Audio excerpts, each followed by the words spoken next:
तर ऋषिकेश रणदिवे आणि जानकी रणदिवे यांच्या लग्नाचा 10वा वाढदिवस दणक्यात अगदी साजरा झाला आहे ढेपेवाड्यामध्ये. दोघंही आपल्या सोबत आहे आणि तुमचं ABP माझामध्ये खूप खूप स्वागत सगळ्यात आधी. आणि खूप प्रोमो छान वाटतो आहे. नवीन मालिका आहे आणि तुमच्या चाहत्यांना खूप उत्सुकता आहे या मालिकेबद्दल आणि तुम्हाला पडलेल्या सगळ्या प्रश्नांची उत्तरं आज आपण या दोघांकडनं जाणून घेणार आहोत. रेश्मा, खरं तर ही भूमिका ह्याची प्रोसेस जाणून घ्यायला आवडेल.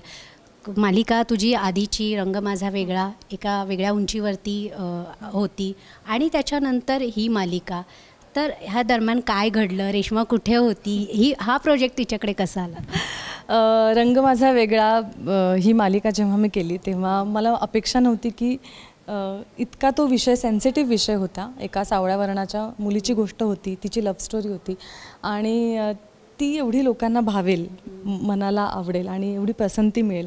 आणि त्यानंतर मग तो जेव्हा प्रोजेक्ट संपला तेव्हा नंतर कुठला प्रोजेक्ट येईल ही मला उत्सुकता होती, तशीच प्रेक्षकांनासुद्धा होती.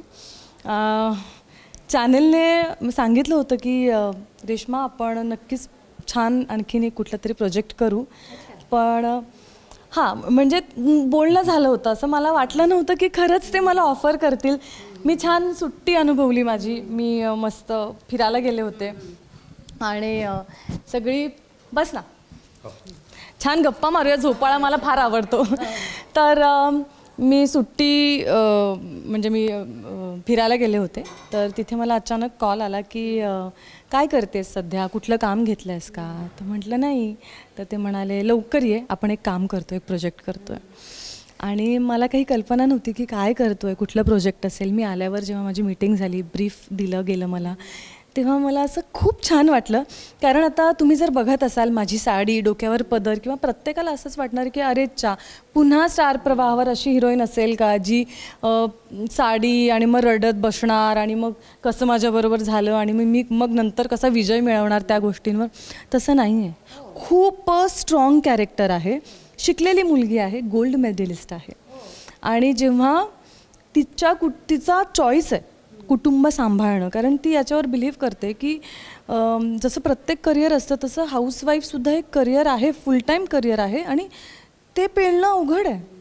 अनेक स्त्रिया आहेत जे दोन्ही करत आहेत, पण मला माझ्या कुटुंबाबरोबर राहायचं आहे, मला तो अनुभव, तो आनंद मला जास्त घ्यायचा आहे. म्हणून माझ्या सीन पण आहे तसा मी केला आहे. माझ्या मुलीला सांगते, माझी सासू सांगते की तुझी आई घरी आहे, गृहिणी आहे, तुझी आई घरी आहे, काम करते, गृहिणी आहे, म्हणून तू तिला कमी नको समजूस.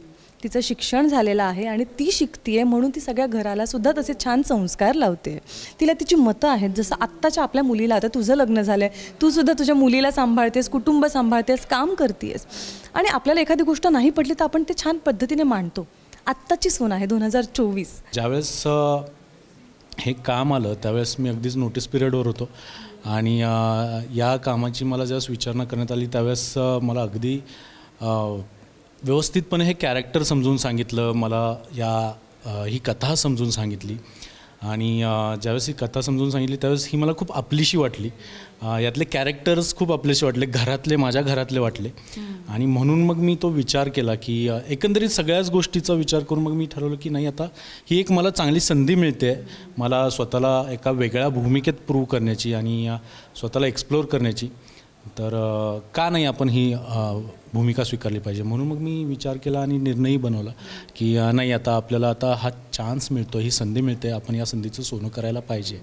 कारण मला असं वाटतं की खूप साऱ्या सिरियल्स येतात जातात, पण एखादी सिरियल अशी येऊन जाते की ज्यानं आपल्या आयुष्याचा टर्निंग पॉईंट बदलतो. जसं माझ्या आयुष्यात घडलं, हिच्याही आयुष्यात घडलं आहे. आणि मला असं वाटतं की ही सिरियल अशी आहे की म्हणतो ना आपला द सेकंड माइलस्टोन होऊ शकतो, एक टर्निंग पॉईंट आमच्या करिअरचा होऊ शकतो, असं जबाबदारी आहे खरं तर. रेश्मा, दुसरीकडे असंही म्हटलं जातं की ही जी मालिका आहे कहाणी घर की, मला असं वाटतं तुम्ही पण तुमच्या लहानपणी ती मालिका बघितली असेल, तर त्या मालिकेचा हा मराठी रिमेक नाही ग. आता जेव्हा आमचा प्रोमो आऊट झाला तेव्हा बऱ्याचशा प्रेक्षकांच्या अशा प्रतिक्रिया आल्या, कहाणी घरचा रिमेक आहे. तर आम्ही स्वतःच असलो म्हटलं की कसं, म्हणजे का असं वाटतंय. कदाचित तुम्हाला मी ऐकलं ना त्यावेळेस मी स्वतः काही एपिसोड्स बघितले आणि मला कुठंच जाणवलं नाही क्युरियोसिटी म्हणून आम्ही पण जाऊन बघितलं, म्हटलं हे नाहीये. म्हणजे आमची जी कथा आहे आणि ती कथा आहे ती खूप वेगळी आहे. आणि खरं तर वाटू शकतं लोकांना, कारण स्टारच्या 1-2 सिरियल्स अशा आहेत ज्या रिमेक झालेल्या आहेत. तर त्यामुळे जर आता डेली सोपचं कॅरेक्टर तू बघशील ना, जवळपास इन्स्पायर असतं ह्या ना त्या कॅरेक्टरहून, कारण इतक्या सिरियल्स आत्तापर्यंत आल्यात अनेक भाषांमधनं, तर कुठलं ना कुठलं कॅरेक्टर आपण रिलेट करू शकतो. तर योगायोगाने तसं झालं असावं, त्यामुळे प्रेक्षकांना वाटत असावं. त्यामुळे मी प्रेक्षकांना हीच विनंती करेन की ठीक आहे, तुमचं जे काही मत आहे आम्ही रिस्पेक्ट करू, पण तुम्ही अगदी पहिला एपिसोड बघा, दुसरा बघा, तिसरा बघा, नंतर तुम्हाला जाणवेल की नाही आहे असं काही नाही आहे. प्रोमो खूप आवडलेत लोकांना. मला तुमच्या दोघांकडून जाणून घ्यायला आवडेल की तुम्हाला काय प्रतिक्रिया आल्या आहेत आणि त्याच्यातली आवडलेली प्रतिक्रिया. हेच की तुम्ही खूप छान दिसता एकत्र, आमच्या दोघांसाठी खूप. तेच सांगणार होते, मला सगळ्यात खरं टू बी व्हेरी फ्रँक हे माझंही आवडलेली दोघांची जोडी खूप कमाल दिसते असं. हां, मला सगळ्यात जास्त आवडलेली हीच कमेंट होती. खूप प्रामाणिकपणे सांगेन की तुम्ही दोघं एकत्र फार छान दिसताय. कारण किती नाही म्हटलं तरी आत्ताच 6 महिन्यापूर्वी मी माझ्या एका को ॲक्टरसोबत, कार्तिक आणि दीपा ही पसंत आलेल्या जोडी असा शो करून त्याच चॅनेलवर पुन्हा त्याच स्लॉटच्या पुढे मागे जर मी येते आहे, तर मला लोकांना आवडते आणि लोकांनी एक्सेप्ट केलं आहे, हे मला फार आवडलं. मालिकेचं नाव आहे घरोघरी मातीच्या चुली. तर ह्याचा अर्थ म्हणजे तुमचं आमचं सेम असतं. आमच्या घरात घडणाऱ्या गोष्टी ह्या तुमच्या घरातही घडत असतील. त्याच्याशीच रिलेटेड प्रश्न आहेत. नातेवाईकांचे टोमणे कधी खाल्ले आहेत का? हो, अजूनही. हो हो, अजूनही. तर मी कदाचित त्या टोमण्यांमुळेच आज इथपर्यंत पोहोचलो. पण अगदी त्या टोमण्यांमधून गोडपणाने सत्य तुमच्यासमोर पोहोचवलेलं जातं. सो ते सत्य आपण पॉझिटिव्हलीच घ्यायचं असतं. सो कदाचित वाटू शकतं की टोमणे मारते किंवा काय, हा अप्रोच पण असतो. पण जर अप्रोच असा असेल की मला कळलंय काय म्हणायचं आहे, मी हे नाही करणार आहे, याचा अर्थ तुम्ही कलाकार असा, तुम्ही कुठल्याही यशस्वी मालिकेत काम करा, तुम्ही कितीही यशस्वी असाल तरी हे नातेवाईकांचे टोमणे आहेत म्हणजे हे सुद्धा अपवाद नाही आहेत. लग्न सोहळ्यात रुसवे फुगवे झालेत का तुमच्या घरात मानपानावर? हो, कोणाच्या लग्नात होत नाही, सगळ्यांच्या होतात. सगळ्यांच्या वाटतंय अंबानीजींचं झालं नसेल, तेही झालं असेल काय, कोणाच ठाऊक. घरोघरी मातीच्या चुली.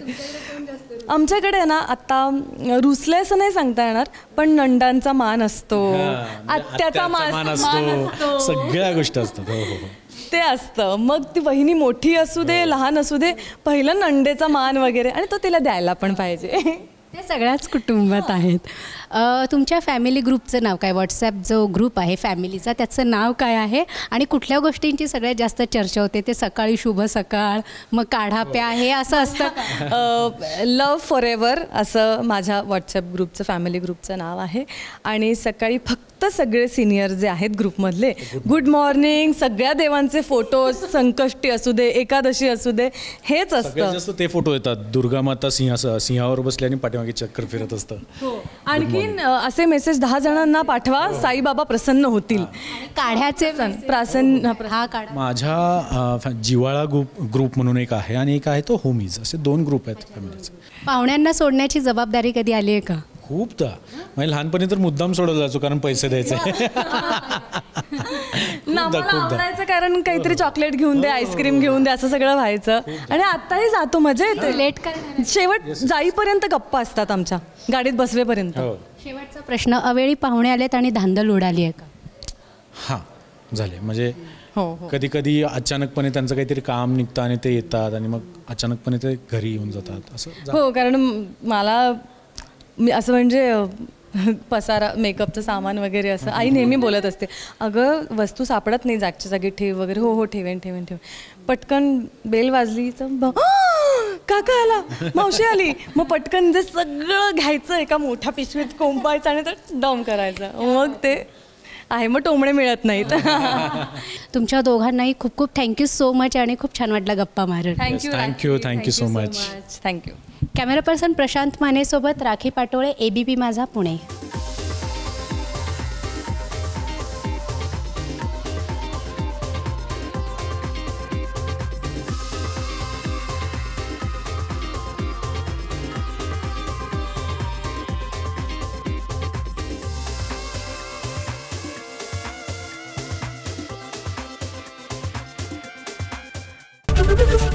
एबीपी माझा, उघडा डोळे बघा नीट.